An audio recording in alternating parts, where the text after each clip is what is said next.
Hotel में ना एक बाबा जी बर्तन मांजते थे, बूढ़े आदमी थे, 70 साल के करीब उम्र थी। उनका एक बेटा था, एक बहू थी, एक पोता था, लेकिन वो बेचारे बेटा बीमार रहता था तो लिहाजा वो खुद मजदूरी करते। कहते हैं एक दिन वो बाबा जी मेरे पास आए, कहने लगे मेम साहब 2-4 दिन की छुट्टी चाहिए। तो मैंने कहा खैरियत है? कहने लगे मैडम मेरा बेटा फौत हो गया। बेटा, आपको पता है बाप का जनाजा पढ़ना आसान है, बेटे का जनाजा उठाना बड़ा मुश्किल काम। कहती है मैं कुछ लिख रही थी, मेरे हाथ से कलम गिर गया, मैंने खुद गाड़ी भेजी, बाबा जी गांव चले गए जहां वो रहते थे।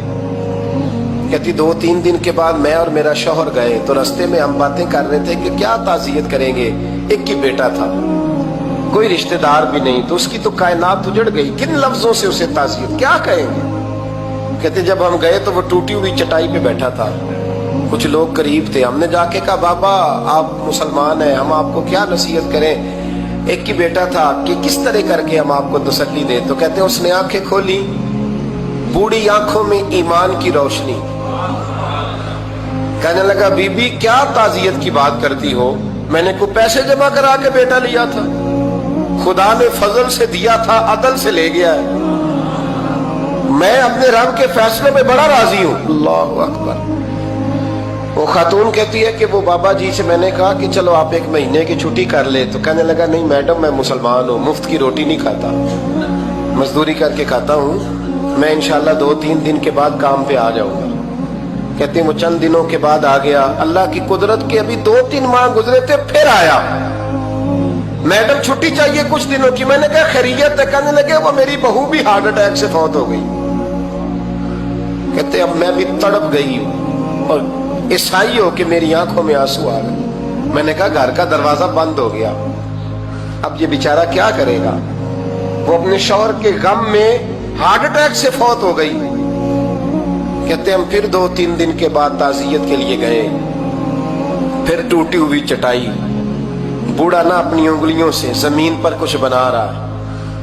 कहते करीब गई और मैंने जाके कहा बाबा अब तो तसल्ली आपने खुद ही करनी है, जो निजाम था वो तो हो गया। तो कहते हैं फिर उसने आंखें खोली, आसमान की तरफ देखा तो कहने लगा बेटी कोई परेशानी नहीं, मेरा बेटा बगैर शादी के भी तो फौत हो ही सकता था ना, बस मेरे मालिक ने जब चाहा जैसे चाह हुआ, मैं इंशाल्लाह 2-4 दिन के बाद काम पे आऊंगा। ये मेरा 3-4-5 साल का पोता है, अभी स्कूल दाखिल हुआ है, मैं साथ ले आऊंगा, वहां मेरे साथ ऊपर क्वार्टर में जहां मैं रहता हूँ ये भी रहेगा।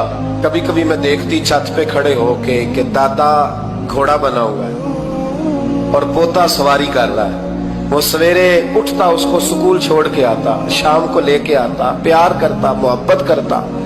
3री मंजिल पर हमने क्वार्टर दिया हुआ था, वहां दादा पोता रहते। अल्लाह तू बड़ा बेनियाज है। कहती है इकबाल एक दिन ना पोता ऊपर वाली मंजिल पे खेल रहा था, उसका पैर फिसला, वो गर्दन के बल जमीन पे गिरा, मुझे खबर हुई तो मैं दौड़ी, एम्बुलेंस मंगाई, खून से लिथड़े हुए उस बच्चे को दादे ने अपनी गोद में रखा। और जब हम अस्पताल की तरफ गए तो हॉस्पिटल बाद में आया, जनाबे इजराइल पहले आ गए और कहते वो गोद में दम तोड़ गया। फिर दादे ने उसे अपने हाथों से गुस्ल दिया, फिर उसने अपने बूढ़े हाथों से कब्र खोदी और फिर मिट्टी डाल के कहने लगा इन्ना लिल्लाहि व इन्ना इलैहि राजिऊन। जे सोना ही मेरे दुख विच राजी, जे सोना ही मेरे दुख विच राजी। फिर सुख नु चुल्ले डावा। कहते वो मिट्टी डाली उसने और जब वो वापस पलटा तो मैं बाजू से थाम के होटल करीब लाई और मैंने उसके करीब कहा कि बाबा तू टूट गया है, तू बिखर गया है। तो कहते यूं उसने हाथ रखे और यूं आंसू छटक दिए।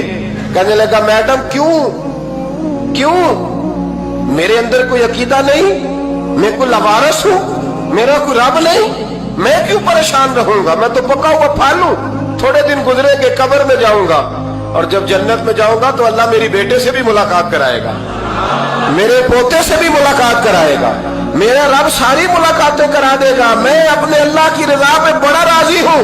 वो खातून कहती है मेरा और मेरे शौहर का कलेजा फटने लगा। मैंने कहा बाबा ये जज्बा कहां से मिलता है, ये सुकून कहां से आता है, یہ کیفیت کیسے ملتی ہے؟ مجھے کہنے لگا تو نے لینی ہے؟ میں نے کہا تو کہنے لگا تو بھی گنبد خضرا والے نبی کا کلمہ پڑھ جا، اللہ تجھے سکون عطا کرے۔